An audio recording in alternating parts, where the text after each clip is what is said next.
हम परमेश्वर की स्तुति धन्यवाद करते हैं।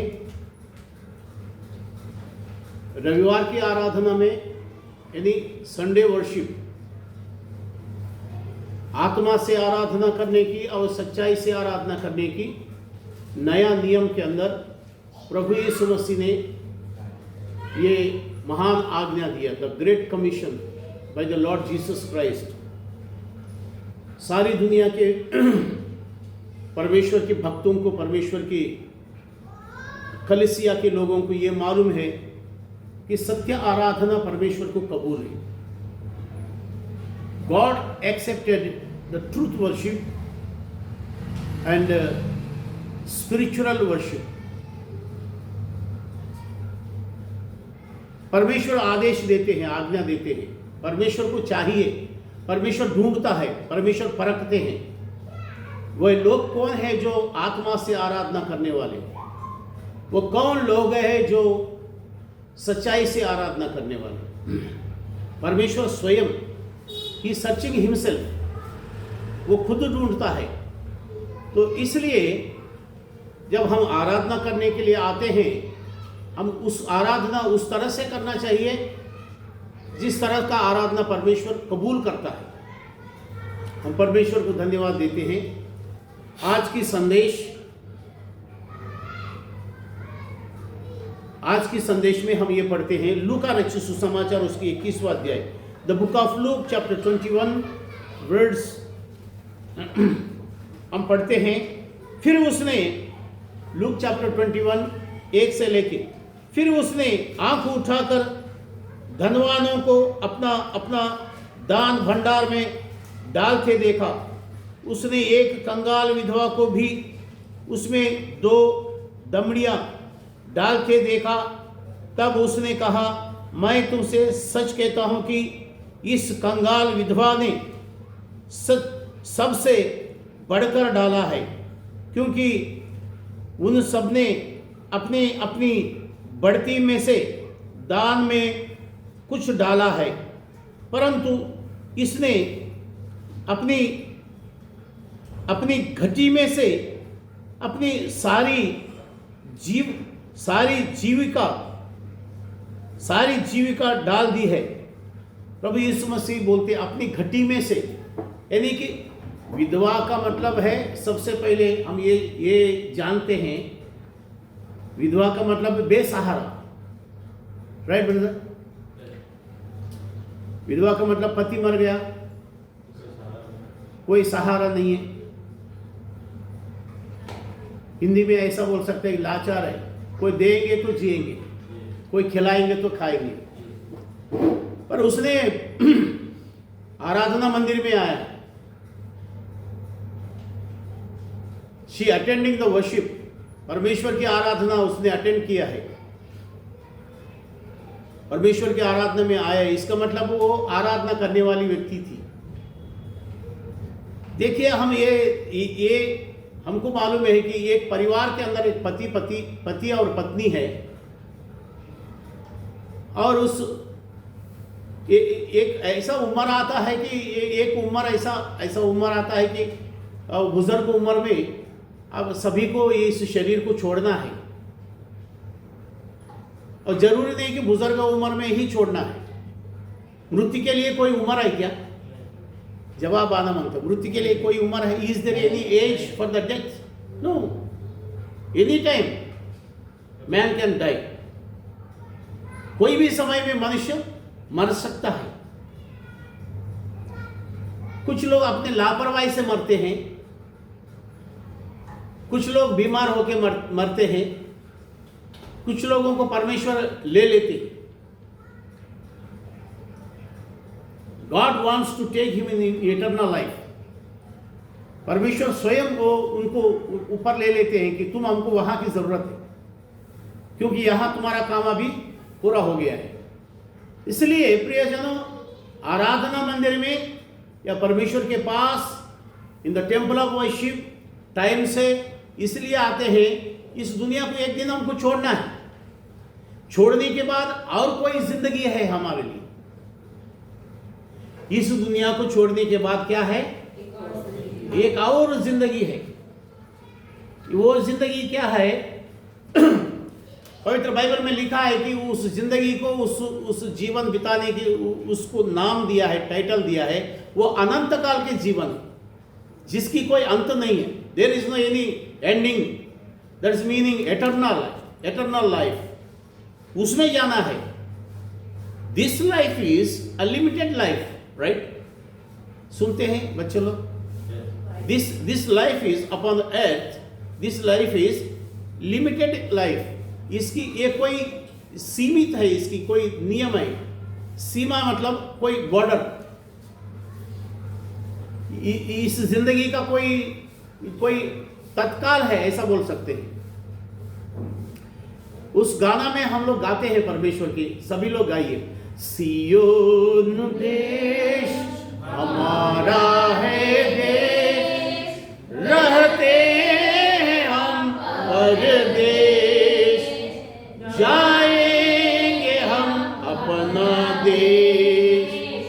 सियोन देश हमारा है देश, रहते हैं हम परदेश, जाएंगे हम अपना देश। इसमें हम सबको बहुत सालों से हम ये जिंदगी के बारे में सीखता हुआ, पवित्र बाइबल में से मालूम करता हुआ, हम परमेश्वर की इच्छा को मालूम करता हुआ हम इस आध्यात्मिक जीवन हम जीते हैं, परमेश्वर के साथ जीते हैं और परमेश्वर के नियम के अंदर रह के जीते हैं हम ये जिंदगी।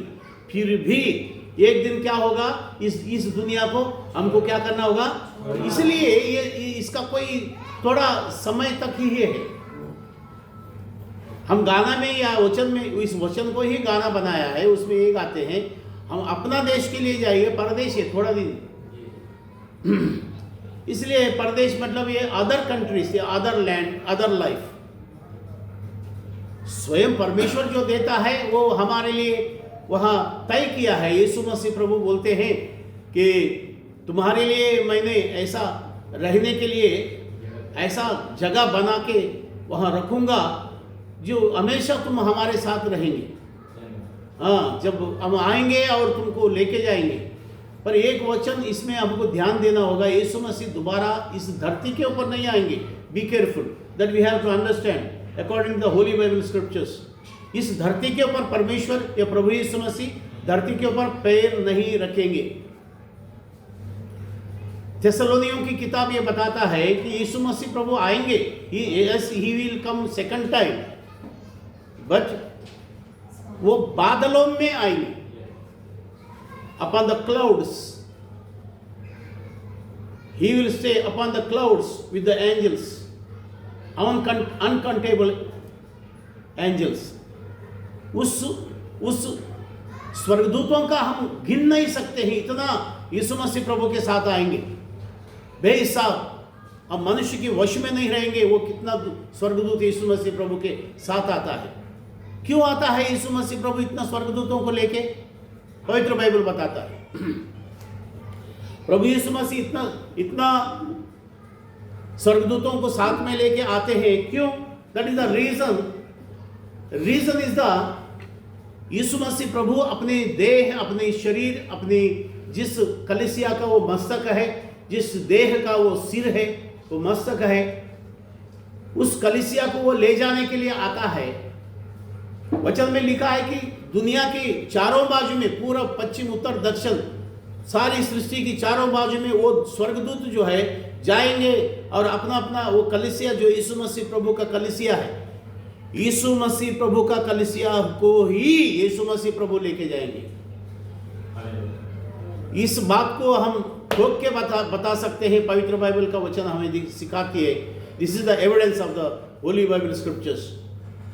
यीशु मसीह प्रभु अपने कलीसिया को उसने स्थापना किया है, और वो कलीसिया को यीशु मसीह प्रभु स्थापना किया हुआ कलीसिया को, वो अपने अमानत को, जिस अमानत के लिए उसने लहू बहाई, जिस कलीसिया के लिए उसने अपने जान दे दिया, जिस कलीसिया के लिए यीशु मसीह प्रभु सलीब के ऊपर कुर्बानी हो गया, बलिदान हो गया, अपमान सह लिया, दर्द सह लिया, नरक का ताड़ना जो हमें मिलना चाहिए था उसने सह लिया, और इस तरह से सह के उसने अनमोल कीमत की अपनी यीशु मसीह प्रभु का जान और उनकी स्वर्ग से उतार लाया हुआ महिमा की उस महिमा की कीमत जो चुका के हम लोगों को खरीद लिया है। उस खरीद लेने के बाद में वो किसका होता है? जिसने खरीदा उसका होता है, यानी कि यीशु मसीह प्रभु। According to the book of act chapter 20 verse 28 उसमें लिखा है, प्रेरितों का 20 अध्याय 28 वचन में लिखा है। एक बार जोर से हम पढ़ते हैं। पवित्र मंदिर की बात यहाँ संदेश है।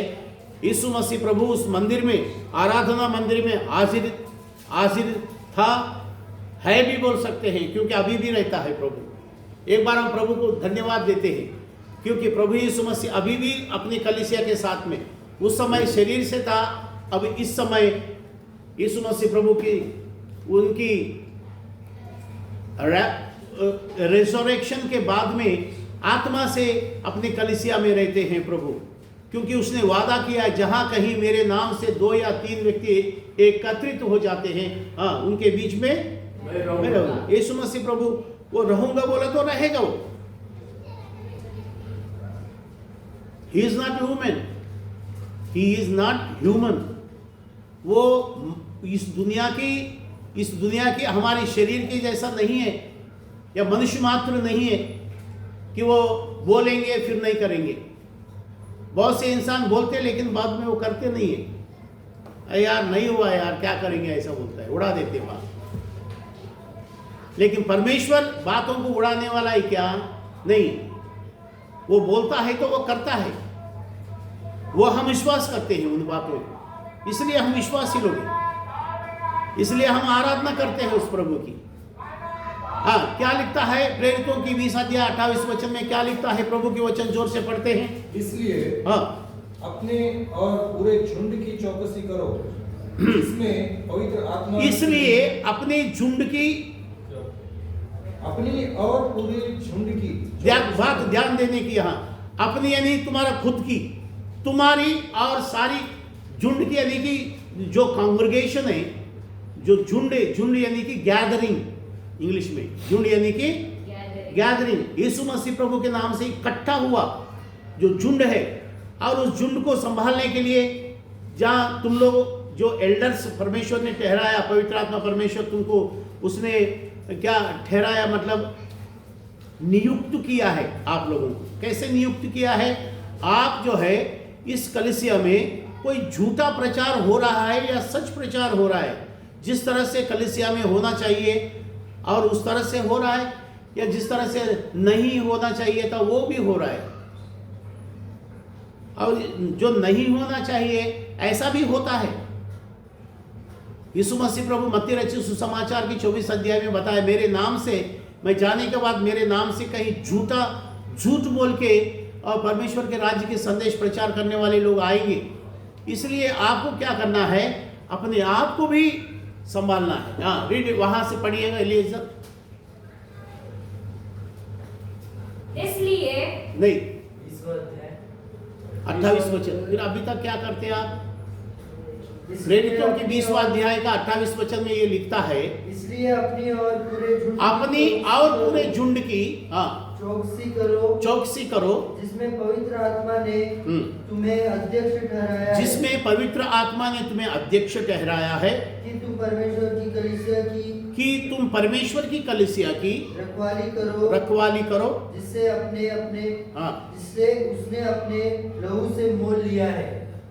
यीशु मसीह प्रभु उसने अपनी जान दिया है, अपने लहू से मोल लिया है, खरीद लिया है, और उसकी चौकसी करो। क्या करना चाहिए? प्रभु के वचन बताते। प्रियजनों, ये सारी बात जो है ये कलीसिया के लिए प्रभु ने लिखवाया है, जिसमें हम लोगों को आराधना करना चाहिए, जिस कलीसिया में हम लोग को प्रार्थना करना चाहिए, जिस कलीसिया में हमको सीखना चाहिए, जिस कलीसिया में हमको पवित्र रहना चाहिए। ये सारी बातें सीखने के लिए चौकसी करो बोलते हैं। चौकसी किस बात का? क्या भाई इधर क्या कोई धन दौलत है क्या? कोई आएंगे चोरी करके लेके जाएंगे? इसमें क्या कोई राशन पानी गेहूं रखा है, पैसा रखा है, चौकसी करने का क्या जरूरत है? ऐसा सवाल होता है। चौकसी किस बात का है?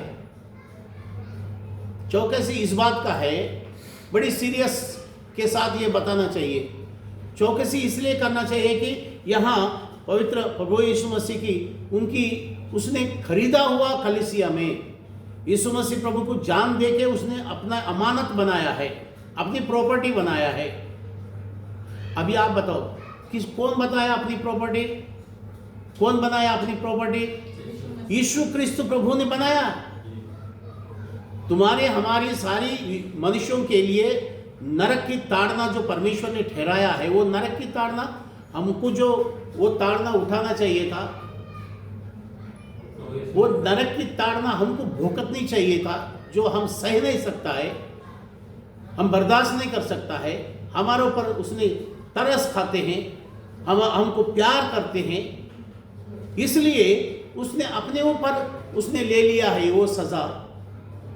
इसलिए सज़ा लेने के बाद में ये झुंड जो है, ये अमानत प्रभु यीशु मसीह की हो गया है, क्योंकि उसने खरीद लिया। वचन बोलता है, पवित्र बाइबल बोलता है, तो उसने खरीद लेने के बाद फिर किसी और का हो सकता है क्या? लेकिन आज मनुष्य बोलता है ये मेरी कलीसिया है, ये मेरी कलीसिया मैं बनाया है। कोई आदमी किसी पास्टर को पूछ रहा है कभी से आप चालू किया है? बोलते हैं मैंने अभी 2 साल हो गया, मैं मेरा कलीसिया मेरा चर्च चालू करते हैं। ये 2 साल के पहले क्या ये कलीसिया स्थापना हुआ क्या? Is there 2 years before this congregation has started और बिल्ट इट? क्या 2 साल पहले ये कलीसिया स्थापना हुआ क्या? पवित्र बाइबल का कलीसिया 2025 साल पहले यीशु मसीह प्रभु सलीब के ऊपर कुर्बानी होने के बाद में, समाधि में जाने के बाद में, फिर उसने समाधि से तीसरा दिन जी उठने के बाद में 3000 लोगों को पवित्र आत्मा उनके ऊपर आने के बाद, प्रेरितों के ऊपर आने के बाद, वो प्रेरितों ने पवित्र आत्मा से प्रेरित होके फिर वो लोग प्रभु का वचन बताया, पाप की क्षमा का वचन बताया, पुनरुत्थान की वचन बताया, अनंतकाल का जीवन का वारस बनने की वचन बताया, अपने अपने पापों के लिए पश्चाताप करने के लिए वचन बताया। प्रेरितों का 2 अध्याय में फिर वे लोग बपतिस्मा लिया 3000 लोग, और 3000 लोग आराधना करने में, वचन पढ़ने में, प्रेरितों का शिक्षा में, प्रभु भोज करने में और एकत्रित होके एक झुंड होके आराधना करने में, ये सारी लगातार वो लोग करते रहे और उसमें से कलीसिया बन गया, सारी दुनिया के अंदर फैल गए, सारी दुनिया में फैल गया। फिर फैल जाने के बाद में ये प्रभु ने किया, 2025 साल पहले किया था। अभी आजकल जो लोग खुद को बोलते हैं कि ये मेरा चर्च है, मैंने 2 साल हो गया है, इसको ये किया वो किया। चर्च कभी भी, पवित्र बाइबल का चर्च कोई मनुष्य स्थापना नहीं कर सकता है और मनुष्य के वश में नहीं है स्थापना करने के लिए, क्योंकि ये परमेश्वर के राज्य से ताल्लुकात रखता है। This congregation, this church related by eternal life, अनंत काल के जीवन के लिए ये संगति, ये इस विश्वासी लोग संगति करते हैं। हम परमेश्वर की स्तुति धन्यवाद करते हैं। इसलिए ये इसके अंदर जो है ये कलीसिया को प्रभु यीशु मसीह दोबारा आके लेके जाने के लिए ये वजह ये है कि उसने वो अपना अमानत बनाया कलीसिया को। कलीसिया मतलब हिंदी में जो कलीसिया बोलते हैं, इंग्लिश में चर्च बोलते हैं, और ये जो ग्रीक भाषा जानने की ज़रूरत है। ग्रीक भाषा में एक्लेसिया बोलते हैं। इस हनुमान नगर में, ये जो उल्लासनगर के 2 नंबर में ये जो मसीहा की कलीसिया है, इसका एक ग्रुप बनाया है। एक ग्रुप का नाम दिया है एक्लेसिया। एक्लेसिया के अंदर आप सबका जिसका ये स्मार्टफोन है, व्हाट्सएप है, सबका नाम है एक्लेसिया में। आप क्या उस ग्रुप में देखते हैं मालूम नहीं, कुछ लोग रिप्लाई भी देते हैं। ठीक है, यहाँ संदेश में हम ये देखते हैं प्रभु की कलीसिया में यीशु मसीह प्रभु परमेश्वर के आराधना मंदिर में गए। परमेश्वर के आराधना मंदिर में पवित्र बाइबल बताता है यीशु मसीह प्रभु इसलिए जाते हैं वहाँ, वो परमेश्वर के राज्य के संदेश लोगों को प्रचार करने को जाते हैं। और परमेश्वर के राज्य के संदेश प्रचार करना अवश्य है, क्योंकि इस धरती में से मनुष्य मर जाने के बाद में, शरीर को छोड़ देने के बाद में, इनकी आत्माओं को परमेश्वर के पास जाना है। क्योंकि सबोपति किताब में सबोपति किताब यानी भजन संहिता के बाद में श्रेष्ठ गीत के बाद में सबोपति किताब। फिर उसमें भी बताया है मनुष्य मर जाने के बाद में पहले जैसा फिर वो मिट्टी में मिल जाता है यानी समाधि की जाता है। आत्मा जो है जिसने भेजा है उस परमेश्वर के पास जाएगा। आत्मा को परमेश्वर भेजता है। जब मनुष्य जन्म लेता है, पैदा होता है, माँ के गर्भ में निर्माण होता है, वो परमेश्वर कराता है। परमेश्वर, इसलिए पवित्र बाइबल में परमेश्वर के दासों ने लिखा है, ये सोलोमन लिखा है, राजा दावीद के बेटा सोलोमन ने लिखा है कि आत्मा जो है ये शरीर मिट्टी में मिल जाने के बाद इनकी इस शरीर में एक आत्मा जो है वो परमेश्वर के पास जाता है। फिर परमेश्वर उसका न्याय करता है। फिर परमेश्वर उनको इधर भेजना उधर इधर यानी कि नरक में, उधर मतलब अनंत काल के जीवन में भेजना, क्योंकि उसने भेजा तो उनके पास जाएंगे, ऐसा पवित्र बाइबल बताता है। बहुत से लोग एक मनुष्य दूसरा मनुष्य को क्या सिखाते हैं इस दुनिया में, पवित्र बाइबल तो ऐसा सिखाते हैं अनंत काल के बाद अंदर जाएंगे, परमेश्वर के पास जाएंगे और परमेश्वर न्याय करेंगे। ये सब पवित्र बाइबल सिखाता है।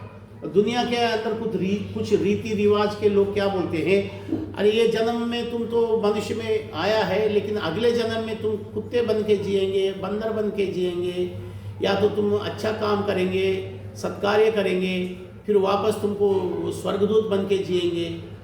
इस तरह अलग अलग पैदाइश नहीं है। एक बार परमेश्वर ने मनुष्य को बनाया है, परमेश्वर ने बता दिया है, और कोई जन्म नहीं है। एक ही बार मनुष्य की जन्म एक ही बार है। परमेश्वर जन्म देता है और ये जन्म धरती के अंदर हम लोगों को जीने के लिए परमेश्वर ने नियम बनाया है, वो सब हमको जानकारी करना जरूरी है। प्रियजन, हम परमेश्वर के वचन में ये सीखते हैं, परमेश्वर के वचन में हम ये सीखते हैं, यीशु मसीह प्रभु आराधना मंदिर में आए हैं और आराधना चालू हो गया है। आराधना चालू होने के बाद में फिर वहां क्या देखा यीशु मसीह प्रभु, उसमें वचन में ये बताया है कि लूका रचित सुसमाचार 21वां अध्याय में, फिर उसने यानी कि यीशु मसीह प्रभु ने फिर उसने आंख उठाकर धनवानों को अपना अपना दान भंडार में डालते देखा।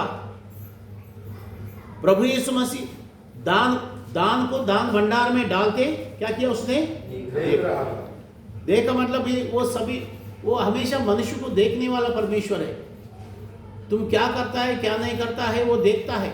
उनकी आंख सारी सृष्टि में उनकी आंख नजर मारता हुआ या देखता हुआ रहता है, ऐसा पवित्र बाइबल बताता है। यहाँ दान यानी कि पैसे जो है परमेश्वर की दान कुंडी में, दान पेटी में डालते हैं, वो समय यीशु मसीह प्रभु देखा। और खास करके वचन में क्या लिखा, धनवानों को वो देख रहा है। वो धनवान कितना डाला, धनवानों को अपना अपना दान भंडार में डालते, पहला वचन डालते, उसने क्या किया? पवित्र बाइबल देखना चाहिए। हम क्या करते हैं? प्रभु यीशु मसीह देखता है, परमेश्वर हर मनुष्य को देखता है। और यहाँ धनवानों को खास करके देखा। और धनवान लोग जो है अपने धन परमेश्वर की आराधना मंदिर के अंदर वो दान पेटी में डालते हुए देखते हैं। क्यों परमेश्वर के दान पेटी में, मंदिर में क्यों दान डालने के लिए परमेश्वर ने एक नियम रखा है? वचन ध्यान से समझना है, ध्यान करना और समझना। जब ध्यान से सुनना मतलब ये है कि उसके ऊपर मन लगा के सुनना है।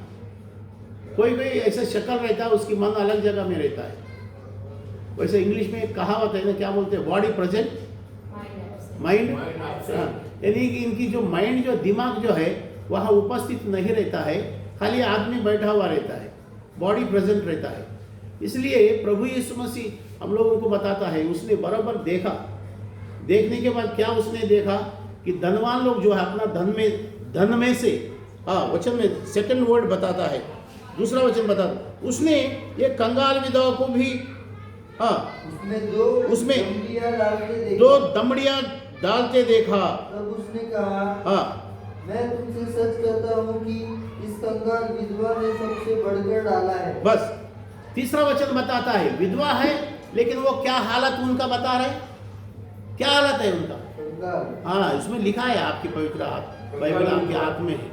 क्या हालत है उनका, कंगाल परिस्थिति। कंगाल यानी कि बहुत ही गरीब, गरीब से गरीब बोलना चाहिए। कंगाल है वो, कंगाल यानी कि उस दिन का घर में कुछ राशन पानी नहीं होएगा, जो जरूरत है वो नहीं होएगा, या खाया है नहीं भी खाया, दिन में एक बार खाया या एक दिन में नहीं भी खाते, कोई आमदनी का आशा नहीं है, कंगाल है वो। There is no any source of income, उनको संभालने वाला कोई नहीं है, कंगाल है। कंगाल विधवा ने, उनके पास कितना पैसा है बोलता है, उसमें हिंदी में दमड़ी लिखा है। हिंदी में क्या लिखा है, दो दमड़िया। दमड़िया यानी, अभी ये दमड़िया का मतलब ब्रदर बताएंगे, राम गोपाल बताओ दमड़िया क्या होता है। हाँ? आना, आना का मतलब 6 पैसा, भारत की हिसाब में 6 पैसा 1 आना है। 2 आना यानी कि 12 पैसा। ठीक है, 12 पैसा उस समय के लिए बहुत कीमत हो सकता है, क्योंकि आज से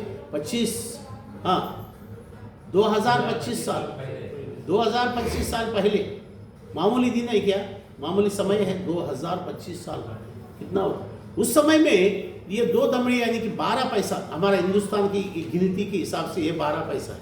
एक भी पैसा लेके जाता है तो मार्केट में बहुत कुछ चीज़ खरीद सकते, कोई बात नहीं। तो इसलिए यीशु मसीह प्रभु ने क्या देखा, 2 दमड़ियाँ उनके पास है। वो भी 2 दमड़ियाँ कैसे हैं, उनकी कंगाल हालत में है। पवित्र बाइबल झूठ नहीं बोलता, पवित्र बाइबल में जो लिखा है वो एकदम सच है। हाँ, 2 दमड़ियाँ उनके पास है ही, 2 दमड़ी पूरा, कितना भी उसकी घर में छान के देखेगा तो भी उसके अलावा और कुछ मिलेगा नहीं। 2 दमड़ियों में से वो दोनों दमड़ियाँ डाल दिया है, उसके बाद क्या हो जाता है, फिर उनके पास कुछ नहीं रहता। कुछ नहीं रहता तो फिर कैसा करेंगे। और बड़ी वहां उसमें धनवान लोग भी आया है। धनवानों को प्रभु यीशु ने देखा है कि अपना अपना दान भंडार में डालते देखा उन लोगों को, अपने बहुत धन में से, बहुत धन है उनके पास, उसमें से थोड़ा डाला। और इसने क्या किया है, 2 दमड़ियां हैं यानी 12 पैसा है, 12 का 12 उसमें डाल दिया है। और पहले से वो क्या है, क्या उनकी हालत क्या, पहले से कंगाल है। कंगाल परिस्थिति में से जो है वो पूरा डाल दिया। यानी कि इसमें हम क्या सीखते हैं, उस विधवा के बारे में पवित्र बाइबल में ये लिखा है कि उसने परमेश्वर के पास भरोसा रखती है। हमने जो है मेरे पास वो पूरा का पूरा तुझे दे दिया है, हमको विश्वास है, हमको बड़ी आशा है। I having great hope with you that you can provide me return much more lots of blessings that I having great hope with you, oh my God. हमको ये आशा है मेरे प्रभु, और तू जो है मैंने दिया हुआ, इसके अंदर मैं बहुत बड़ा आशीर्वाद पाऊंगा, बहुत बड़ा आशीर्वाद तू हमको देगा, क्योंकि मैंने तुमको दिया है, तू हमको परखता है, और तेरे वचन में लिखा है। और तू दान पेटी में डालने के लिए आराधना मंदिर में, प्रियजनों, आराधना में हम लोग भी यहाँ दान पेटी में डालते हैं, और हर आराधना में एवरी संडे वर्शिप। और यीशु मसीह प्रभु आने के पहले जो धर्मशास्त्र में आराधना दो किस्म का, पवित्र बाइबल में 2 किस्म का आराधना है। और पहली आराधना क्या था, पहली आराधना जुना नियम में आराधना होता था। जरा वो भी संदेश पूरा करने से पहले, इजराइलियों को परमेश्वर ने आज्ञा दिया है, सख्त आज्ञा दिया है। मलाकी किताब में 3 अध्याय 10 वचन में लिखा है, हम सब बहुत बार पढ़े हैं। मलाकी किताब के 3 अध्याय 10 वचन में, परमेश्वर के भंडार में बहुत से खाना, बहुत से भोजन, बहुत से आहार रहने के लिए, इलियाजर निकालो तो पढ़ो, मलाकी के 3 अध्याय 10 वचन, बहुत से खाना रहना चाहिए परमेश्वर के मंदिर में, खाने का कुछ कम नहीं रहना चाहिए। और ऐसी हालत रखने के लिए परमेश्वर आज्ञा देते हैं कि आप सभी लोग जो है अपने अपनी आमदनी में से 10वां अंश लाके परमेश्वर के मंदिर में भंडार में रखना चाहिए। इसलिए रखना चाहिए, परमेश्वर के मंदिर में लोग जब आते हैं और परमेश्वर के नाम से, परमेश्वर के आशीर्वाद का, परमेश्वर के प्यार बांटने की, कोई भोजन का, खाने का कमी नहीं रहना चाहिए। That is the aim of you bring the offerings. इसलिए कि वो दान जो है परमेश्वर को भेंट चढ़ाने के लिए, वो दान आप लेकर के परमेश्वर के दान पेटी में जमा करो आप, और उससे क्या होंगे, आपकी जो जरूरत है यहाँ परमेश्वर के आराधना मंदिर के अंदर, उसमें भी इस्तेमाल होएगा, और उस धन को लेके परमेश्वर की सेवा और टहल कर सकता है। हम परमेश्वर को स्तुति धन्यवाद करते हैं। वो जरा जोर से पढ़िएगा, 3 अध्याय का 10 वचन, मलाकी किताब की 3 अध्याय का 10 वचन। सारे दशमांश भंडार में ले आओ, सारे दशमांश जो है भंडार में ले आओ, कि मेरे भवन में जो भोजन वस्तु रहे। और सेनाओं का यहोवा यह कहता है कि ऐसा करके मुझे परखो कि मैं आकाश के झरोखे तुम्हारे लिए खोलकर तुम्हारे ऊपर अपरंपार आशीष की वर्षा करता हूँ कि नहीं। बस परमेश्वर स्वयं बोलता है कि तुम हमको परखो, तो सच में मैं देऊंगा, तुमको रिटर्न करूंगा, तुमको भरपूर आशीर्वाद देंगे या नहीं देंगे, चंगाई करूंगा, सुख शांति देंगे, स्वर्ग की आनंद और खुशी की जीवन में तुम्हें देंगे या नहीं। देने से पहले तुम क्या हालत में था, देने के बाद में तुम कितना बढ़ गया है, देने के बाद में कितना आशीर्वाद तुम्हारा जीवन के अंदर मिल गया है, क्या भला हुआ, क्या चंगाई हुआ, क्या भरपूर आशीर्वाद मिला। ये सारी बातों का फर्क हो तुम। बहुत से लोगों को कुछ फर्क नहीं, तो आता नहीं है परमेश्वर को, क्योंकि हम जब देते ही नहीं तो फर्केंगे क्या है।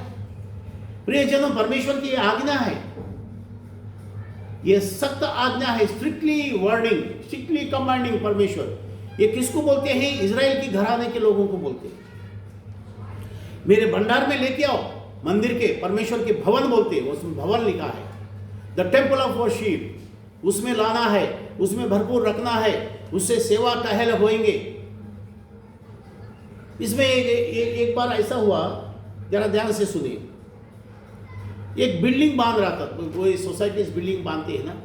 मैं मेरे जीवन में, मेरे बच्चे जब छोटे छोटे थे, मैं साइकिल लेके जाते थे, बाइबल ये कपड़े का थैली रहता था, साइकिल पे मैं जाके जहाँ ज़रूरत है, कहाँ जाके मैं प्रभु की सुसमाचार प्रचार कर सकता हूँ, मैं प्रार्थना करके फिर निकलता था।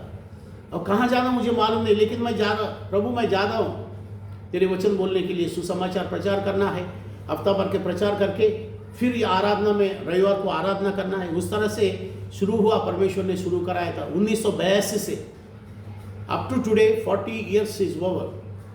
आज को 40 साल से ये आराधना हो रहा है। और पहला इतना मंडली नहीं था, इतना जानकारी नहीं था, इतना लोगों को बपतिस्मा नहीं लिया था। और मैं फिर भी परमेश्वर की सेवा शुरू किया, तो वो सेवा सोमवार से लेकर शनिवार को outdoor gospel meetings, outdoor preachings, gospel preachings, आराधना भवन को छोड़ के और बाहर जाके करता था। एक बार मैं जाके करता था, पनवेल के साइड में गया था, ये डोंबोली से लेके फिर वो जो डोंबोली के आगे से रोड पकड़ के कुछ पहचान के लोग बुलाया, तो मैं जा रहा था। बीच में क्या हुआ, बहुत बड़ा मैदान में बिल्डिंग्स बांध रहा था। फिर वहाँ से मैंने देखा कि लोग काम करते हैं, कर्मचारी लोग, 11:30-12 बज गया तो दोपहर को। फिर मैं जाके वहाँ लोगों से मैं परिचय कराया, मैं खुद ही जाके, मैं प्रभु के सेवक हूँ, आप लोगों को थोड़ा वचन बोलने के लिए आया हूँ। फिर वो लोग ने बताया कि बाबा इधर हम काम करते हैं, कैसे क्या वचन बोलेंगे आप। फिर भी बोला, प्रभु के वचन में लिखा है कि दबे हुए लोगों, परिश्रम करने वाले लोगों, आपको परमेश्वर विश्राम देंगे, परमेश्वर के ऊपर विश्वास करो। ये जो हालत है, आप इस हालत से परमेश्वर तुमको अच्छा हालत में लेके जाएंगे, ऐसा उन लोगों को वचन बोलते थे। और वो लोग शाम को आओ प्रार्थना करने के लिए, शाम को टाइम देते थे। यदि मैं नहीं जाते प्रियजनों, वो लोग शाम को नहीं बुलाते थे। फिर मैं शाम को, मैं दिन भर इधर उधर फिर और जाता था समाचार प्रचार करने को। फिर शाम को वो लोग जिधर, वो लोग क्या बोलते हैं, वो झोपड़ी बना के रहते हैं और तंबू बना के रहते हैं, बिल्डिंग बांधते हैं, वही करते हैं ना। फिर मैं शाम को जाके फिर उन लोगों के पास एक गाना गाता था। गाना गाते समय और भी आजू बाजू के लोग इकट्ठा होते थे, फिर वहाँ मैं वचन बोलता था। फिर वैसा 9:30-10 बजे रात तक मैं उस तरह का काम करके फिर मैं घर पे आता था। फिर तब तक बच्चा लोग को सो जाते थे, फिर मेरी मिसेस मेरा इंतज़ार करती थी, जो भी उसमें दान दशमंश कोई देते हैं उसमें से मैं कुछ लेके आता था घर पे। फिर भी प्रभु हम लोगों को अच्छा तरह से हमारा रोटी रोज़ी उसने देता था समय पर, लेकिन मैं प्रभु का काम बंद नहीं किया। फिर उस तरह की हालत में मैं प्रभु का काम करते थे। फिर कुछ लोग जो है वहाँ भिखारी लोग जो है, ध्यान से सुनिए, ये मेरी गवाही है। यीशु प्रभु का सेवा करते समय मैं किस तरह से काम किया था, भूखा प्यासा रह के काम किया था, अच्छा खाना खा के काम किया था, संतुष्ट होके काम किया था, दुख होके काम किया था, प्रभु की सेवा आंसू बहाता हुआ काम किया था। फिर ऐसे समय में कुछ लोग भीख मांगने वालों को भी मैंने सुसमाचार प्रचार किया। हाँ, वो बाद में, कलवा में बाद में। फिर भीख मांगने वालों को ये बताया कि मैं उनको बोलता थी, ब्रदर देखो, सिस्टर बहन जी सुनो, ये हमेशा भीख मांगने की ये जो हालत है ना, आप आज भीख मांगते हैं, इस तरह से कितना दिन भीख मांगेंगे आप? क्या जिंदगी भर ऐसा भीख मांगते रहेंगे? ये देखो आपके साथ में बच्चे हैं, क्या इनको भी फिर आप बाद में भीख मांगना ही सिखाएंगे? ये ठीक नहीं है। आप क्या करो, परमेश्वर की आशीर्वाद लो, परमेश्वर की सहायता लो, परमेश्वर से प्रार्थना करो। परमेश्वर दया करने वाला प्रभु है, ये हालत में हमेशा नहीं रखेंगे। यदि आप इस तरह से प्रभु का प्रार्थना करेंगे, परमेश्वर ये हालत में से, ये दलिंदर, ये गरीबी, ये भीख मांगने की ये जो हालत में से परमेश्वर क्या करेगा, तुमको ये हालत में से बदल के तुम एक अच्छा जीवन परमेश्वर तुमको देंगे। ऐसा मैं उनको वचन बोल के हौसला बढ़ाता था। फिर उनके सामने किधर अलग अलग वचन प्रभु ने जैसा सहायता किया उस तरह का वचन बताते। कुछ लोग क्या करते हैं, फिर उस समय इधर आए, मेरे एड्रेस लिया था, फिर कभी मैं दूसरा जगह जाते, जैसा अभी आरोन बताया कलवा में, फिर वो जो भीख मांगने वाले हैं, फिर वहाँ आके वो लोग मेरे को प्रार्थना करने को बोलते थे, प्रार्थना करो पास्टर मेरे को। मैं फिर प्रार्थना करता था। प्रार्थना करने में पूछने का नहीं, किधर से आया, क्या है, क्या जरूरत है, प्रार्थना करो बोला, प्रार्थना कर दिया। फिर बाद में आराधना होने, वहाँ की प्रार्थना मीटिंग खत्म होने के बाद में वो लोग बोलने लगे, पास्टर तुम 1 महीना पहले तुम उधर आए थे और वो जगह में हम लोग भीख मांग रहे थे, फिर आपने हमको वचन बताया। फिर मैं याद करता था, हाँ इस तरह। फिर वो लोग क्या करते हैं, ये जो दान है मैं आपको देते हैं, हम प्रभु को धन्यवाद देते। भीख मांगने वाले लोग जो है वो प्रार्थना करने के बाद में मेरे को दान दिया है, दान दशम यानी ऑफरिंग्स। तो मैं बोला देखो आप लोग भीख मांगने वाली हालत में हैं, और ये पैसा मत दो मेरे को। मैं प्रार्थना किया, प्रभु तुमको आशीर्वाद देंगे, आपको विश्वास बढ़ाओ, आपके धार्मिक जीवन बढ़ाओ, प्रभु में आगे बढ़ने के लिए हौसला, ऐसा बोलते थे। बोलते नहीं पास्टर, हम लोग ने जो भी भीख मांगते हैं ना, उस भीख में से दिन में 100-200 कमाते हैं, 200 कमाते थे, 20 रुपया हमको 10 से देते हुए। प्रभु को धन्यवाद देना चाहिए कि नहीं? मैं बोला जो बीज हम बोते हैं, जो बीज बोते हैं उसका फसल जरूर आएगी। हम प्रभु को धन्यवाद देते हैं इस बात के लिए। गवाही सेवा करते हैं तो सेवा के अंदर जो बात जैसा हालत था वैसा यहाँ लिखा है। वो कंगाल औरत जो है, परमेश्वर को दान पेटी में उसने 2 दमड़ियां डाली है। 2 दमड़ियां यानी कि 6 पैसा का हिसाब हम बताया, जहां तक मेरी ज्ञान है। इंडिया के अंदर पैसा का वैल्यू है। तो फिर वो लोग भीख मांगने के अंदर से वो लोग दान दशंश दिया।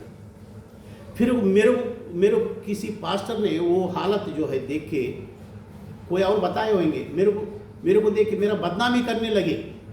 दूसरा कोई पास्टर क्या बोलते हैं, सॉरी पास्टर नहीं हो, ऐसा विश्वासी होएगा, या तो कभी चर्च में जाते कभी नहीं जाते वो आदमी, वो पास्टर नहीं। ये आज की 30-35 साल पहले की ये गवाही है। वैसा तो आराधना या प्रभु की सेवा चालू करके 40 साल हो गया है। फिर वो जो काम प्रभु का मैं करते थे, वो काम के ऊपर वो जलते थे। वो प्रभु का सेवा करना, मैं करना उनको पसंद नहीं थे। फिर वो मेरा बदनामी करने लगे। प्रियजनों, हम प्रभु में आगे बढ़ते हैं, हमारी बढ़ोतरी होते हैं, तो लोगों को पसंद नहीं आते हैं, क्योंकि वो खुद प्रभु में नहीं रहते। और जो प्रभु में बढ़ते हैं उनको भी बढ़ोतरी रहना, वो ग्रोवित होना उनको पसंद नहीं रहता, उनको गिराने के लिए कोशिश करते हैं। वैसे मेरी जिंदगी में भी हुआ, मेरे घर के आसपास में भी हुआ, लेकिन परमेश्वर सारी हालत जो है परमेश्वर शांत कर दिया है। प्रभु को धन्यवाद देते हैं, ग्लोरी टू गॉड। फिर वो आदमी क्या बोलने लगा, अरे देखो ये पास्टर जो है उल्लासनगर से आते हैं, ये भीख मांगने वालों को भी नहीं छोड़ते, उससे भी पैसा लेते हुए। यानी कि विश्वास में से जो लोग मेरे पास प्रार्थना के लिए आते हैं, उनको भी खराब करने के लिए, उनकी विश्वास के जीवन में से उन लोगों को गिराने के लिए, और पास्टर को भी हौसला जो है कम होने के लिए। तो पास्टर को क्या समझना चाहिए, मेरे प्रार्थना करना लोगों को पसंद नहीं है, ये प्रार्थना बंद करना चाहिए, क्योंकि लोग जो है लोगों को पसंद नहीं, तो मैं काय के लिए करूं, ऐसा विचार मेरे मन में आने के लिए। उस तरह से लोगों को बीच में मेरे बदनाम करते थे। ये गरीब लोग या कंगाल लोग या भीख मांगने वालों को भी वो दान लेना, पैसा लेना, वो पैसा बोलते हैं, उनको भी पैसा लेना छोड़ते नहीं।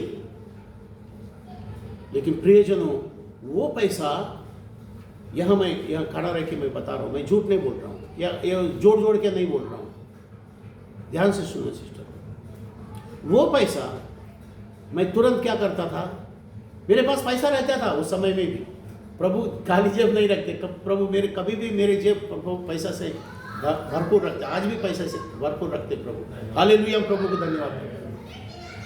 फिर पैसा रहते हैं, लेकिन वो कंगाल लोग, जो गरीब लोग या तो वो भीख मांगने वाले लोग ने दिया हुआ दान को मैं खास करके उस समय 1 रुपये में पानी का प्लास्टिक पन्नी के अंदर आता है ना, पानी का पन्नी बैग, वाटर बैग, छोटे 1 रुपये में 1 पैकेट मिलता था, हाँ पाउच।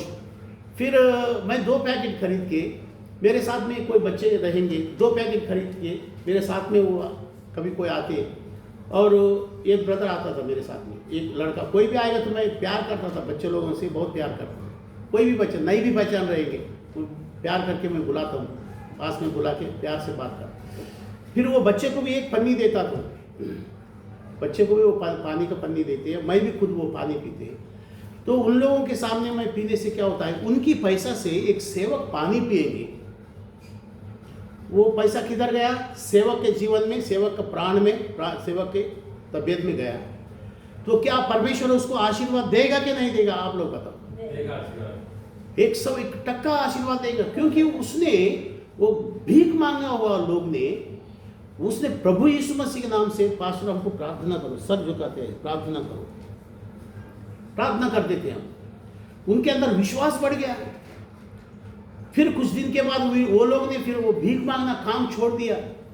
मेरे नज़रों में, मेरे इस तजुर्बा में ऐसे कुछ लोग हैं, फिर भीख मांगना छोड़ दिया। फिर धीरे धीरे वो लोग फिर इधर उधर काम करने के लिए काम ढूंढने लगे, लेबर काम करने लगे, उनकी बच्चों को पढ़ाई करने लगे, उनकी बच्चे अच्छे अच्छे नौकरी में गए। हम प्रभु को धन्यवाद देते हैं। फिर हालत क्या हुआ, एक पवित्र बाइबल का 2 शब्द उनको बोल के, परमेश्वर प्यार करते हैं, परमेश्वर आशीर्वाद देगा, परमेश्वर ये हालत में नहीं रखेगा, तुम विश्वास करो। यीशु मसीह प्रभु हमारे पापों को वो उसने क्षमा करने के लिए, हमारी हालत सुधारने के लिए, कंगाल परिस्थिति में नहीं रखने के लिए, नाश के जीवन में नहीं रखने के लिए प्रभु यीशु मसीह इस दुनिया में आया, परमेश्वर के राज्य के संदेश प्रचार किया। ये सारी बात बताने में उन लोगों को परमेश्वर के स्वर्ग की संदेश, the message of heaven, the message of eternal life, अनंत काल का जीवन का संदेश जिस मनुष्य के हृदय में चले जाते, दिमाग में चले जाते, फिर वो हालत में वो नहीं रहते, परमेश्वर उसको आशीर्वाद दे देते, उसको विश्वास बढ़ जाते, प्रार्थना जीवन बढ़ जाते, आध्यात्मिक जीवन बढ़ जाते। उसकी स्थिति जो हालत जो है, वो भीख मांगने वाली हालत में से अच्छा लेबर काम करके, कष्ट करके, फिर उनको ये भी समझ में आया कि हमारा बच्चों को भीख, मेरे साथ में भीख, मैं खुद भी भीख नहीं मांगूं, मेरे साथ में बच्चों को भी भीख मांगने को। आज भी मैं इस संदेश भिखारी लोगों को मैं प्रचार करता हूँ। मेरे साथ में इलियाजर भी कई बार आया, नहीं बोलता। फिर वो लोग जो है अपने बच्चों को सरकारी स्कूल में भेज के, बड़ा होने के बाद में अच्छे वो लोग नौकरी, तो वो भीख मांगने की आदत जो है, हालत जो है, कंगाल स्थिति है, उनके जीवन में प्रभु का वचन और प्रार्थना बदल डाला उनकी जिंदगी, और हम लोगों को भी बदल दिया, हमको भी आशीर्वाद मिला।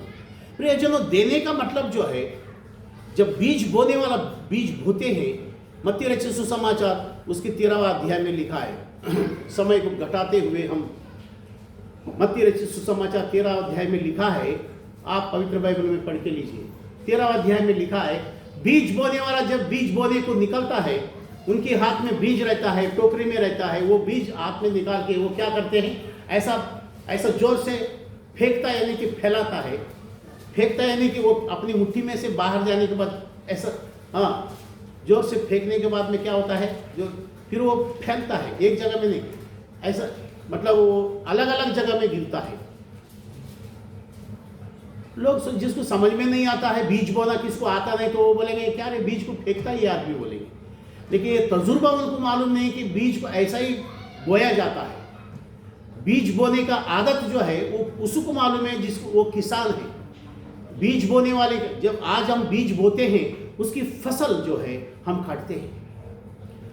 एक वचन हम पढ़ के हम परमेश्वर के संदेश में आगे बढ़ते हैं। दूसरा कोरिन्थियों की किताब 19वां अध्याय,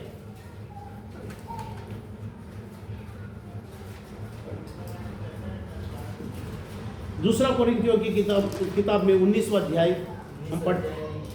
हाँ, एक मिनट, 9वां अध्याय का 5वां वचन हम पढ़ते हैं। दूसरा कोरिन्थियों के 9वां अध्याय का 5 और 6 वचन हम पढ़ते हैं। इसलिए मैंने भाइयों से हाँ। यह विनती करना आवश्यक समझा कि वे पहले से तुम्हारे पास जाए और तुम्हारी उदारता का फल उसके विषय में पहले से वचन दिया गया था तैयार कर रखे कि यह दबाव से नहीं परंतु उदारता के फल के समान तैयार हो। इसलिए मैंने भाइयों से ये विनती करना आवश्यक समझा कि वे पहले से तुम्हारे पास जाए और तुम्हारी उदारता का फल जिसके विषय में पहले से वचन दिया गया था तैयार कर रखे कि वह दबाव से नहीं परंतु उदारता के फल के समान तैयार हो। माने ये जो परमेश्वर की ये जो कलीसिया है ये उदारता के साथ में ये यहाँ देने की बात करते हैं। साथ ही मसीहों के लिए सहायता, एक जहाँ ये संत पौलुस जहाँ काम करते हैं सुसमाचार का काम, जो कलीसिया के लिए काम करते हैं उस कलीसिया के लोगों के पास संत पौलुस उसने कुछ पैसा भी सा नहीं लिया है। वो क्या बोलते हैं, आप जो हमको देते हैं हम दूसरा कलीसिया के स्थापना के लिए दूसरा जगह में जाके उन लोगों को वचन बोल के उनको बपतिस्मा दे के वहाँ एक कलीसिया बनाने के लिए, वहाँ के लिए ये जो पैसा है आप हमको जो देते हैं, ये जो दान दशांश में देते हैं। आज वचन हम लोग पढ़ते हैं, यीशु मसीह प्रभु मंदिर में बैठ के जो दान दशांश परमेश्वर को भेंट चढ़ाते हैं उनके बारे में संदेश हम लोगों को प्रभु सिखाते हैं। यहाँ ये दूसरा कोरिन्थियों की 9वां अध्याय में जब एक वचन से हम पढ़ते हैं, यहाँ 9वां अध्याय में एक वचन से पढ़ते हैं, अब उस सेवा के विषय में जो पवित्र लोगों के लिए की जाती है मुझे तुमको लिखना अवश्य क्या है, अवश्य नहीं। वो मैं पवित्र लोगों के लिए जो मैं सेवा कर रहा हूं वो तुमको लिखना जरूरी नहीं है कि मैं परमेश्वर को वो हिसाब किताब देंगे, ऐसा पहले वचन में बताते हैं। रीड इट सेकंड वर्ड, दूसरा वचन पढ़ो। क्योंकि तुम्हारे मन की तैयारी को इलियाज़र, तुम जोर से क्यों वचन नहीं पढ़ते हैं, उसमें फॉलो अप नहीं करते हैं क्या? इसलिए मैंने भाइयों से यह विनती करना आवश्यक समझा कि वे पहले से तुम्हारे पास जाएं और तुम्हारी उदारता का फल जिसके विषय में पहले से वचन दिया गया था तैयार कर रखे कि यह दबाव से नहीं परंतु उदारता के फल के समान तैयार हो। ये 5 और 6 वचन आपने पढ़ा है, मैं पहला वचन मैं पढ़ा था। कोई बात नहीं, यहाँ से जो है ये दबाव से नहीं दिया जाता है परमेश्वर के वचन, किसी के ऊपर फोर्सेबल कमांडिंग नहीं करते हैं, तुमको देना ही है ऐसा नहीं बोलते हैं। इसलिए प्रभु के वचन में हम क्या पढ़ते हैं, उदारता से, यानी कि अपने मन के अंदर से परमेश्वर की कृपा को तुम ध्यान में रखे। परमेश्वर ने भला किया है, परमेश्वर ने हमको उपकार किया है। कितने लोग हम सोचते हैं कि परमेश्वर का उपकार, कितना उपकार किया परमेश्वर ने, क्या मेरे जीवन में परमेश्वर ने उपकार नहीं किया? आप देखते नहीं, परमेश्वर ये सब परमेश्वर के आराधना भवन बनाया हम सबके लिए, परमेश्वर ये उपकार नहीं है? कोरोना और ये जो उस समय में कितने लोगों के ऊपर ये जो वो तकलीफ जो है, मृत्यु की तांडव पड़ी है, उस समय परमेश्वर क्या हमको बचाया नहीं है? उपकार है परमेश्वर की, दया है परमेश्वर की, उदारता। इन्हीं में क्या लिखा है यहाँ कोई दबाव से नहीं है, बल्कि तुमको जो परमेश्वर को दान भेंट चढ़ाना है, अब परमेश्वर की उदारता को यानी धन्यवाद देने की भेंट जो है, मलाकी 3 अध्याय 10 वचन में हम पढ़े थे, परमेश्वर के भवन में और भोजन का या आहार का या खाने के पदार्थ का कोई कमी ना पड़े। क्योंकि उस समय में क्या होता था, लंबे लंबे से लोग आके, कल आराधना ही समझो, आज ही शाम तक पहुंच जाते थे लोग। यहाँ समझ लीजिए, आज सुबह 7 बजे, सुबह 7 बजे आराधना जब शुरू करते हैं, तो सुबह 7 बजे लोगों को उठना, बच्चों को तैयार करना और तैयार करके हाजिरी होना, समय पर आना, वो नहीं जमता। इसलिए क्या करते, रात को ही पहुंच जाके उधर रहते हैं। और ऐसा बाकी कामों में हम करते हैं, पहले जाके 7 बजे बम्बई CST में या बम्बई VT में, दादर में 7 बजे ड्यूटी में जब पहुंचना है, इधर बराबर ये महाजन क्या कितना बजे उठता है, 5 बजे उठ जाते हैं, तो 3 बजे उठता है, अपना नहाता है, धोता है, फिर अपना खाना डब्बा बनाते हैं, यहाँ से घर से फिर स्टेशन जाते हैं, स्टेशन में बराबर ट्रेन पकड़ते हैं, 2 घंटा सफ़र करते हैं, 7 बजे बराबर उधर पहुँचते हैं, वो टाइम पे बराबर पहुँचते हैं। परमेश्वर के कार्य में पहुँचने के लिए लापरवाही करते हैं, इसलिए हमारे में वो फसल काटने के लिए हम दुख के साथ काटते हैं। वो दलिंदरपना या वो गरीबपना, वो कंगाल हालत जो वैसे के वैसे रहते, कोई बढ़ोतरी नहीं है हमारा जीवन में, क्योंकि हम परमेश्वर को जो देना चाहिए वो देते नहीं है। परमेश्वर हमको वापस दे देंगे करके वो विश्वास नहीं है। ये कंगाल औरत, ये कंगाल विधवा स्त्री जो है, इनको ये विश्वास था कि मेरे पास 2 दमड़ी यानी 2 पैसा 2 अन्ना, 6 पैसा का एक अन्ना बोलते हैं, तो वो 12 पैसा जो है हम पूरा का पूरा परमेश्वर को दे देंगे, परमेश्वर की सेवा टहल होएंगे, परमेश्वर के मंदिर में परमेश्वर की महिमा का कार्य होएंगे, उसमें मेरे हाथ रहेंगे, मेरा हिस्सा रहेंगे, मेरा मेहनत रहेंगे, हमको तसल्ली रहेंगे, मैंने परमेश्वर को दिया है। और परमेश्वर नहीं बोलेंगे इसने बराबर किया, प्रति में परमेश्वर रखता नहीं है। इसलिए एक वचन हम परमेश्वर के उत्पत्ति की किताब में से ये संदेश पूरा करने से पहले ये भी जानना चाहिए कि उत्पत्ति की किताब 12 अध्याय में परमेश्वर जब अब्राहम से वाचा बांधते हैं, परमेश्वर के सेवक और हमारे बुजुर्गों पिता और विश्वास का मूल पुरुष अब्राहम जब परमेश्वर से वाचा बांधते हैं, परमेश्वर अब्राहम के साथ, अब्राहम परमेश्वर के साथ वाचा बांधते हैं। हम भी वाचा बांधते हैं कभी वाचा कभी बांधा आपने परमेश्वर से? बपतिस्मा लेते समय हम परमेश्वर से वाचा बांधते हैं, जब तक ये मेरे शरीर में मेरी प्राण है तब तक मैं परमेश्वर का आराधना में बने रहेंगे, प्रभु का हिस्सा में, प्रभु की आज्ञा में से, प्रभु के विश्वास में से हटेंगे नहीं।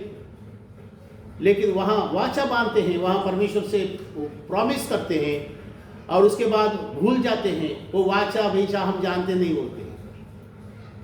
प्रियजनों, ये कितना बड़ा गलत। लेकिन यहाँ हमारे विश्वास के मूल पुरुष लोग जो है, विश्वास के पिता लोग जो है, उनके बारे में जब हम उनकी धार्मिकता का जब हम देखते हैं, अब्राहम ने क्या किया है, परमेश्वर से वाचा बांधा। परमेश्वर जहाँ जहाँ बोलते हैं वहाँ जाने की, जहाँ जैसा करना है विश्वास की भक्ति धार्मिक जीवन में वैसा जीने की परमेश्वर के साथ उसने वाचा बांधा। वाचा बांधने के बाद में परमेश्वर अब्राहम से एक वादा किया है, प्रॉमिस किया है, इस तेरे बेटा इसहाक से जो औलाद पैदा होंगे, इसहाक के जरिए जो बच्चे पैदा होंगे, वो तेरा घर का, तेरा अमानत बन के रहेंगे, तेरा वारस रहेंगे। यानी कि अब उस समय परमेश्वर अब्राहम से बात करते हैं। पवित्र बाइबल का वचन संदेश ध्यान से सुनिए। अब्राहम से परमेश्वर, उनकी अभी बच्चा हुआ नहीं है, अब्राहम से परमेश्वर सिर्फ उसने भविष्यवाणी कर रहा है कि आने वाले दिनों में मैं तुमको इस हालत में बनाऊंगा, तुम्हारी पत्नी जो है वो बिना बच्चे का औरत नहीं रहेंगे, बांस बोलते हैं ना हिंदी में, वो बांस बन के नहीं रहेंगे, वो बच्चे की माँ बन के रहेगा आने वाले दिनों में। अब मैं तुमसे वादा करता हूं, तुमको वचन देता हूं, और उस हिसाब से तुमको एक लड़का पैदा होंगे, उसका नाम इसहाक रखेंगे। इसहाक के जरिए जो होंगे वो तेरा घर का घराने का वारस रहेंगे। परमेश्वर ने वादा किया, और ये वादा करके उस समय परमेश्वर के वादा करते समय अब्राहम को 50 साल था। कितना उम्र था? 50 साल की उम्र में वादा किया। और अब्राहम पत्नी को वो पूछते हैं कुछ है क्या, कुछ है क्या? वो नहीं बोलती है। 60 साल हो गया, 70 साल हो गया, 80 साल। बोला परमेश्वर बोला तो वो करेंगे, वो विश्वास में है। और 55 उम्र में अब्राहम के 55 उम्र में अब्राहम की पत्नी, उनका भी 90 साल है। 90 साल की उम्र में हमको सोचना चाहिए, हमको ये तय करना चाहिए कि हमारे शरीर में अंग कोई भी, कौन सा भी part, any part of the body not able to born children, बच्चा पैदा करने की उस हालत में उस शरीर की अंग जो है उपयोग नहीं रहता है, योग्य नहीं रहता है, लायक नहीं रहता है। परमेश्वर 0 पोजीशन बना देते हैं। तुम्हारे पैसा का हालत में भी तुम 0, शरीर की तबीयत में भी 0, कोई चीज का वैल्यू नहीं है, तुम कोई चीज का कामयाब नहीं है। You are unfit for the life. कोई ना कुछ नौकरी में जाएगा तो ऐसे ही। मैं जानबूझ से किसी से मजाक किया है, क्या उस तरह से मेरे को भी लेंगे क्या काम पे? कभी कभी मैं पूछता है, लोग मुझसे बोलते हैं हमको 20,000 पगार देते हैं, उधर कुछ बहुत आराम काम है। मैं उसी टाइम मैं भी मार देते हैं, लोहा गरा में हथौड़े मार दो। मैं भी बोलता हूँ कि मुझे भी दिलाओ ना ऐसा काम कम में कुछ काम आराम रहता है। वो बोलता है संडे को भी छुट्टी है। अरे संडे को छुट्टी है, 20,000 पगार है, आराम का काम है, तो मेरे को भी दिलाओ। मैं बोलता, मेरे को क्या जवाब मिला मालूम है? बोलता अरे पास्टर जी आपका उम्र नहीं है ना, आपको नहीं लेंगे। बोले इसका मतलब क्या है? You are not able to, you are not fit for the work, you are not fit for the service. तुम वो सर्विस नहीं ले सकते। मैं मन के अंदर सोचा मुझे अच्छा सर्विस है, अच्छा काम है, अच्छा जॉब है मेरे पास, मैं ऐसा परखता हूँ। फिर भी परमेश्वर ने क्या किया है, तुम्हारा जिंदगी में तुम कोई काम का योग्य नहीं, ऐसा योग्य बना के ऐसा हालत बना देते हैं कि परमेश्वर जीवन में, हमारा जीवन में काम करना शुरू करता है। जो अद्भुत आश्चर्य कर्म करने का परमेश्वर शुरू करते हैं, जो कोई नहीं कर सकता है, कहीं भी नहीं हो सकता ऐसा काम, परमेश्वर जीवन में करके दिखाता है। तो उसी हिसाब से अब्राहम की पत्नी 90 साल उम्र में वो प्रेग्नेंट हो गई। हम प्रभु को धन्यवाद देते हैं। 90 साल उम्र में इसहाक को पैदा किया है। 55 साल में 95 एज में अब्राहम पिता बना है। पिता परमेश्वर ने वादा किया था, 50वां उम्र में वादा किया था। अब्राहम ने इंतजार किया, प्रार्थना किया, विश्वास में स्थिर रहा। फिर उसको यकीन हो गया है परमेश्वर ने हमको 40-45 साल पहले वादा किया था, लेकिन उसके वादा पूरा हो गया है। तो क्या वादा किया था? जो तेरा बेटा इसहाक के परिवार, इसहाक के साथ में जो परिवार के अंदर जो बच्चे होंगे, वो तेरा घराना, तेरे वारस और तेरे परंपरा, तेरे परिवार का परंपरा आगे बढ़ता जाएंगे। ये वचन अब्राहम को याद है, ये वचन अब्राहम को याद है। परमेश्वर ने बोला देख इसहाक पैदा हो गया। हम प्रभु के वचन में ये देखते हैं, इसहाक पैदा हो गया। परमेश्वर बोलता है तूने इसहाक को बहुत प्यार करते हैं, एकलौता एक पुत्र है। अब परमेश्वर ने वादा किया तो अब एक ही पुत्र दिया है। परमेश्वर बोलता है वो एक पुत्र तू है ना, तेरे को एक पुत्र है ना इसहाक, मेरे लिए कुर्बानी दे दे, उसको अपने हाथों से कुर्बानी दे दे। कुर्बानी का मतलब क्या है? वो सजाते हैं, पत्थर सजाते हैं, उसके ऊपर लाठी और लकड़ी रखते हैं, और उसके बाद चाकू लेते हैं, इतना बड़ा चाकू, और उसको दोनों हाथ पीछे बांध देने की रहता है। ध्यान से सुनो, कुर्बानी कैसा देते हैं बहुत लोग को मालूम नहीं, कैसा देना चाहिए। परमेश्वर उसको कबूल करते हैं। दोनों पैर को बांध देना चाहिए। दोनों पैर बांधने के बाद में आगे का पैर ऐसा बांध दिया। सुन रहे क्या सिस्टर? मेरे को बराबर आपके आंख नहीं दिया। ऐसा पैर बांध दिया।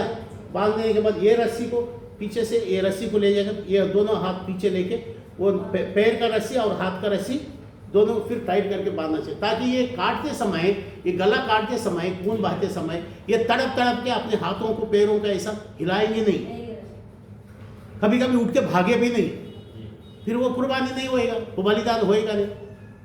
इसलिए ऐसा किया जाता है। इसलिए उस समय परमेश्वर ने बोला था तेरे बेटे को मुझे बलिदान दे दे, कुर्बानी दे दे। अब्राहम को ये याद था मन के अंदर, जब ये कुर्बानी दे बोलते मेरे बेटे को, तूने वादा किया था मेरे बेटा के जरिए जो मेरे पीढ़ी से आगे, मेरे परिवार में से, मेरे घराने में से आगे और आगे आगे जो आगे बढ़ा के तू लेके जाएंगे, और समुद्र का रेती का कण जितना बढ़ता है उतना बढ़ेंगे, तूने वादा किया था। आसमान के तारा जितना है उतना बढ़ाएंगे मेरे परिवार को, तूने वादा किया। ये वादा किया तो फिर कैसा कुर्बानी करने को बोलते हैं? पॉइंट समझ में आ रहा है? और परमेश्वर बोलता है तेरे संतान जो है, तेरे परिवार के लोग जो है आने वाली पीढ़ी में आसमान के तारे के जैसा फैल जाएंगे, ऐसा तूने वादा किया। और बलिदान दे बोलते हैं, अभी काटने को बोलते हैं चलो मैं काटता है, लेकिन इसहाक को लेके गए, काटने लगा, परमेश्वर बोला रुक जा। यानी कि ये बात बोलने के लिए अब्राहम बड़ा है वो बात नहीं है। परमेश्वर ने कोई ऐसे टट्टों में उड़ाने की बात किया क्या? परमेश्वर ने ऐसा क्या टाइम पास वाली प्रॉमिस किया था क्या परमेश्वर ने अब्राहम के साथ? नहीं, लेकिन परमेश्वर ने उनकी विश्वास को परखने के लिए बोले थे। लेकिन उस समय जो है इनकी मन के अंदर वो बातें याद था जो परमेश्वर ने वादा किया था, इसलिए वो वादा जो है इनके मन के अंदर है, उस वचन के ऊपर ये विश्वास किया था परमेश्वर के। वो विश्वास के साथ में उसने बोला मैं बलिदान दे देता हूँ, मेरे बेटे को काटने के लिए शुरू कर दिया है। प्रियजनों, जब हमारा जीवन में परमेश्वर के लिए कुछ देने के लिए परमेश्वर की आशीष हमको हमारा जीवन में बहुतायत से हासिल करने के लिए हमारे अंदर क्या जरूरत? अब्राहम के दिल के अंदर क्या था? विश्वास था। अब्राहम के दिल के अंदर, मन के अंदर ये विश्वास घटता, मजबूत था कि उसने वादा किया तो मेरे बेटे के जरिए जो परिवार बनेंगे और परंपरा आगे पीढ़ी से पीढ़ी तक आगे लेके जाएंगे। उसने बोला था आसमान के तारा जितना मनुष्य गिन नहीं सकते इतना बढ़ाएंगे बोले थे। फिर कैसा काटने के लिए कैसा बोलते हैं? नहीं, ये परमेश्वर कटाएंगे नहीं, ये वापस देंगे मेरे को, मेरे एक बच्चा देंगे तो वो उतना वादा वो पूरा ही करेगा, ऐसा विश्वास था उनको। विश्वास परमेश्वर। प्रियजनों, हम पवित्र वचन में लूका रचित सुसमाचार में 21वां अध्याय में यही देखा, कंगाल परिस्थिति में वो जो विधवा है, दूसरा कोई सहारा नहीं है, उसने भी ये विश्वास रखा है कि प्रभु को जब मैं मेरे जितना है मेरे पॉकेट में वो दे दिया तो वापस मेरे को प्रभु देंगे। प्रियजनों, हम भी परमेश्वर को देने में पीछे हटना नहीं चाहिए, क्योंकि एक दिन परमेश्वर हमको क्या करेंगे? हमको भरपूर देंगे। यही पैसा कहीं गुना बढ़ा के हमको वापस देंगे, ऐसा विश्वास हमको रखना चाहिए। परमेश्वर की सेवा में जो हम देते हैं वो उससे प्रभु की महिमा होता है, प्रभु की कार्य होता है। और प्रभु की कार्य होने से और कई लोगों के जीवन में ये वचन, ये परमेश्वर की धार्मिकता, ये परमेश्वर की आशीष, ये सब सबके जीवन में जाएंगे, उनके परिवार में जाएंगे। और लोग क्या करेंगे? परमेश्वर की आज्ञाओं को मानने लगेंगे, परमेश्वर के सामने दंडवत होंगे। और सारी परमेश्वर की महिमा होने के लिए आपके हमारी जो हम प्रभु को दान भेंट चढ़ाते हैं वो काम आ जाते हैं। सर झुकाते हैं, प्रार्थना करते हैं। धन्यवाद इस महान परमेश्वर पिता जो स्वर्ग में है, प्रभु तेरे स्तुति आराधना करते हैं। आज प्रभु लूका रचित सुसमाचार उसके 21वां अध्याय में एक कंगाल औरत को प्रभु तूने हमको दिखाया है, जो तूने उसको परखते रहे। धनवानों को भी प्रभु तूने परखा है, और वो लोगों को जितना बहुतायत धन दौलत में से थोड़ा दे के प्रभु तेरी महिमा किया। और कोई दलिंदर और गरीब परिस्थिति में जो विधवा भाई है, और वो भी प्रभु अपना सब कुछ दे के तेरी महिमा किया। परमेश्वर पिता, उसमें बहुत से कोरिन्थियों के लिए भी प्रभु उसने तेरे पवित्र आत्मा के जरिए, संत पौलुस के जरिए तुम दो, और वो भी कुरकुराता हुआ नहीं, दबाव से नहीं, अपनी विश्वास के साथ परमेश्वर को देने से कभी तुमको कमी नहीं पड़ेंगे। और वो भी परमेश्वर पिता संत पौलुस के जरिए जितने भी दान दशंश जमा हुआ, वो पैसा उसने दूसरा कलीसिया बनाने के लिए, और जगह में सेवा करने के लिए, और जगह में प्रभु काम करने के लिए, तेरी महिमा की कार्य करने के लिए, उस दान भेंटों को, पैसों को, उस धन दौलत को प्रभु तूने इस्तेमाल कराने के लिए तूने संत पौलुस को, बरनबास को, तीमोथी को, योहान को, मार्कस को परमेश्वर पिता तूने प्रेरित किया, उनके जरिए तूने काम किया है। ये कार्य इस कलीसिया के जरिए भी होने के लिए परमेश्वर पिता छोटे झुंड तो डरो मत। तेरे परमेश्वर के राज्य जो है बहुत सामर्थ्य के राज्य है, और तुम्हारे लिए ही परमेश्वर ने राज्य बनाया, तुम्हारे लिए ही परमेश्वर ने अनंत काल का जीवन तुमको देने वाले। तू डरो मत, परमेश्वर के विश्वास में स्थिर रहो, मजबूत रहो। तेरे वचन के लिए धन्यवाद करते हैं परमेश्वर पिता। ये सारी आशीर्वाद तेरे महिमा की सेवा के लिए परमेश्वर पिता तेरे मंदिर में दान दशंश ला के जमा करने के लिए जो संदेश में जो आशीर्वाद है हम सबको देने के लिए यीशु मसीह प्रभु के नाम से मांगते हैं, कबूल कर पिता, आमीन।